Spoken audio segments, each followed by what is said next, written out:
Olá amigos, sejam bem-vindos a mais um vídeo do meu canal. Eu sou o Lucas Knaip e vamos falar sobre Novak Djokovic, porque ele não tem como mais cair no ranking nesta temporada de 2024 e vai encerrar o ano como o número 7 do mundo, né? Muitas dúvidas em relação em que posição Djokovic iria terminar, mas como o Deminar e o Rublev no final das contas acabaram sem vitórias e o único que passa ele é o Ruud, né, que acabou vencendo 2 jogos até agora. Vamos ver se ele surpreende o mundo do tênis ao conseguir uma vitória em quadradura contra o Sinner. Mas, assim, fato é que o Djokovic, ele conseguiu ali ainda ficar entre os 10 primeiros do ranking, jogando apenas 9 torneios valendo pontos. Lembrando, as Olimpíadas já tem um tempo, não valem mais pontos para o ranking. Em 2012 ainda valia lá uns 700 pontos, né? A ATP até encorajava. Hoje eles não param nem o calendário para jogar as Olimpíadas, né? A Washington aconteceu simultaneamente das Olimpíadas. Assim, a maior parte dos principais destaques buscou a medalha de ouro, o Djokovic acabou indo lá e conquistando,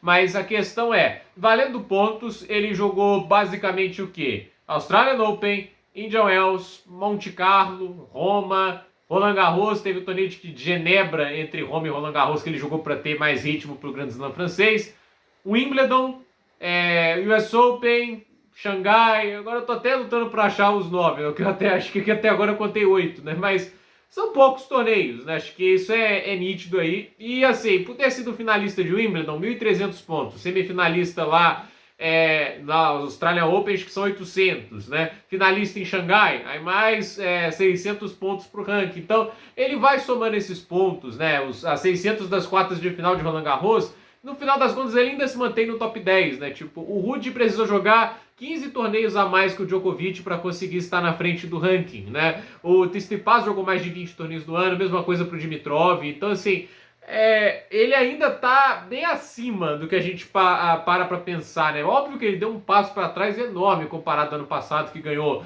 3 Grand Slams, 2 Masters 1000, ATP Finals, né? Um ano muito mais recheado de grandes títulos, ainda número 1, com mais de 10 mil pontos no ranking, entende? Assim, ele estava realmente ainda muito acima da concorrência em 2023. Mas 2024, obviamente, acho que é até natural que em algum momento ele fosse dar um passinho para trás, porque, assim, ele está com 37 anos de idade, né? Por mais que ainda consiga fazer yoga em cima de uma rede de tênis, vocês viram esse vídeo, né? É um vídeo minimamente cômico aí do Djokovic, né? Ele ainda tem que lidar com as limitações de que ele não é mais uma criança, né? Tipo, por mais que ele tenha sustentado o atleticismo dele em um nível sobrenatural para a idade que tem, agora a gente está vendo que, assim, começou aquela situação em que a nova geração começa a deixá-lo um pouquinho para trás. E assim, ele foi o 7 do mundo. E no ano que vem, né? Ele ainda está no top 10. Ele ainda continua jogando na parte de cima do ranking. Agora a gente tem que parar para pensar. Ele fez o ano todo basicamente como se o ranking tivesse entre os top 4. Então, ele nunca estava enfrentando o Sinner Alcaraz antes da semifinal e da final.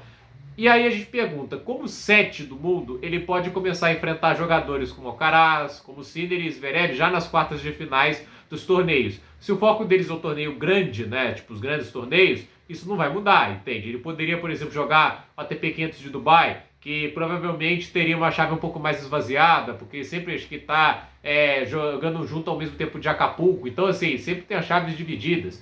Eu acredito assim que o Djokovic ele parte para um ano onde ele vai tentar colocar o foco assim na preparação para os torneios maiores. Eu não vejo ele se preocupando tanto com o ranking, mas a questão é, muita gente acredita que o Djokovic que ganha títulos, esse pertence ao passado, porque ele só ganhou a medalha de ouro esse ano.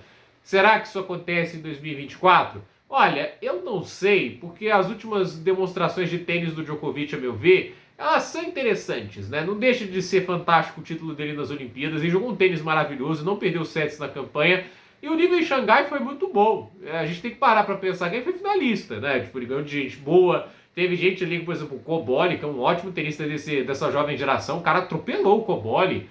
Ele jogando contra o Fritz, jogou bem demais, entende? Ele ainda tem tênis, ele ainda tá jogando no nível bem alto, inclusive até o último jogo dele lá contra o Sinner naquele torneio de exibição, ele ganhou 7 do Sinner, ele dificultou bastante a vida do italiano. Óbvio, no final acabou sendo derrotado, mas o que eu quero dizer é simples, o Djokovic ele não tá tão para trás como muitas pessoas estão dizendo. Mas aí fica a dúvida, será que ele vai estar mais atrás na próxima temporada, a distância continua a mesma, ou de alguma forma sobrenatural ele encurta? Porque a tendência não é encurtar. Ele vai estar com 37 indo para 38 anos ano que vem. Será que ele ainda consegue manter a forma física para sustentar um nível de excelência de tênis aos 37, 38 anos de idade? Porque todos sabem que isso não é fácil. Então, ainda mais a maneira que ele joga. A gente vê como o Nadal está sofrendo esse ano aos 38, porque a maneira do Nadal não era decidir pontos rapidamente, era para conseguir construí-los e esperar a janela certa para atacar. E a gente está vendo que não funciona tão bem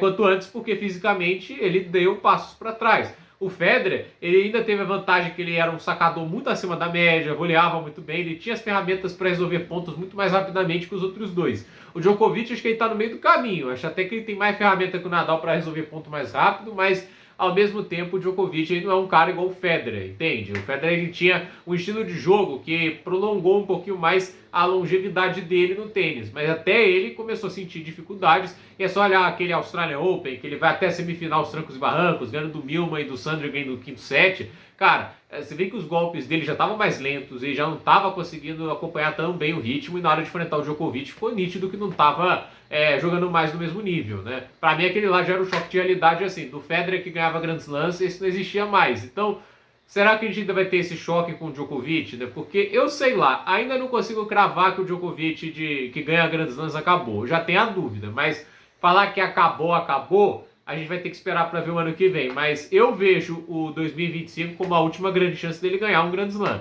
Porque depois disso, né, 38, 39 anos, né, eu acho que fica demais, né? Tipo, por melhor que você seja, por mais genial e brilhante que você seja, o tempo é implacável. O Jordan, aos 39 anos, ele já fazia, acho que, quase 12 pontos a menos do que no auge por jogo. O Cristiano Ronaldo, ele está no futebol saudita, o Messi está nos Estados Unidos, né? O Cristiano que agora está com 39, o Messi está com 37, a mesma idade do Djokovic. Eles estão mais no auge. E não é uma questão de ser um gênio do esporte ou não, mas o tempo passa, né? O Nadal, por exemplo, está com 38. A gente vê, o nível está baixo para o que ele foi capaz de fazer. Então, assim, o tempo é implacável. Enquanto ele esteve bem, ele, Nadal e Federer dominaram o tênis e quase não deram chance para os adversários.